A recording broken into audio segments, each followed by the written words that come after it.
గుమ్మడికాయ వేపుడు. గుమ్మడికాయతో రుచికరమైన ఆరోగ్యకరమైన వంట చేసుకుందాం రండి. Welcome to my channel Madhura Smriti. Cook healthy, eat healthy and stay healthy.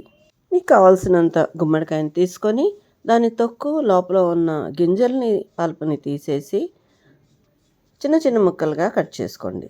Stove మీద బాండి పెట్టి ఒక 2 టేబుల్ స్పూన్ ఆయిల్ని వేడి చేసి అందులో పాంచ్ ప్యూర్ అండ్ ఇంగ్రీడియంట్స్ వేయండి, లేదా మీరు రెగ్యులర్గా వాడే తాలింపు దినుసులు వేసుకోండి. ఇప్పుడు కట్ చేసి పెట్టుకున్న 4-5 పచ్చిమిరపకాయ ముక్కలు, ఒక గుప్పెడు కరివేపాకు వేసుకోండి. వెంటనే మూత పెట్టండి, లేకపోతే పచ్చిమిరపకాయలు చిట్టుతాయి. ఇందులో ఇంగువ వేసి కట్ చేసి పెట్టుకున్న గుమ్మడికాయ ముక్కల్ని వేసుకొని కలపండి. మూత పెట్టి మగ్గనివ్వండి. తగినంత ఉప్పు వేసుకొని మూత పెట్టి మధ్యలో కలుపుకుంటూ ఒక 5 నుంచి 8 నిమిషాల వరకు మగ్గనివ్వండి. గుమ్మడికాయ తొందరగా ఉడికిపోతుందండి. గుమ్మడికాయలో antioxidants, anti inflammatory properties, anti cancer properties ఉన్నాయి.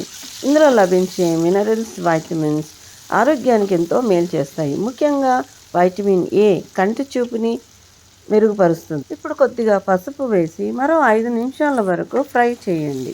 వైటమిన్ సి ఇమ్యూనిటీ బూస్టర్గా పనిచేస్తుంది. ఇందులో లభించే పొటాషియం బ్లడ్ ప్రెషర్ని తగ్గిస్తుంది, గుండె పనితనాన్ని మెరుగుపరుస్తుంది. ఫైబర్ కాంటెంట్ డైజెస్టివ్ సిస్టమ్ని మెరుగుపరిచి కాన్స్టిపేషన్ని తగ్గిస్తుంది. ఆల్మోస్ట్ గుమ్మడికాయ ముక్కలు ఉడికేయండి. ఇప్పుడు 1 టేబుల్ స్పూన్ బెల్లంని వేయండి. ఇది ఆప్షనల్. మరో నిమిషం పాటు ఫ్రై చేయండి.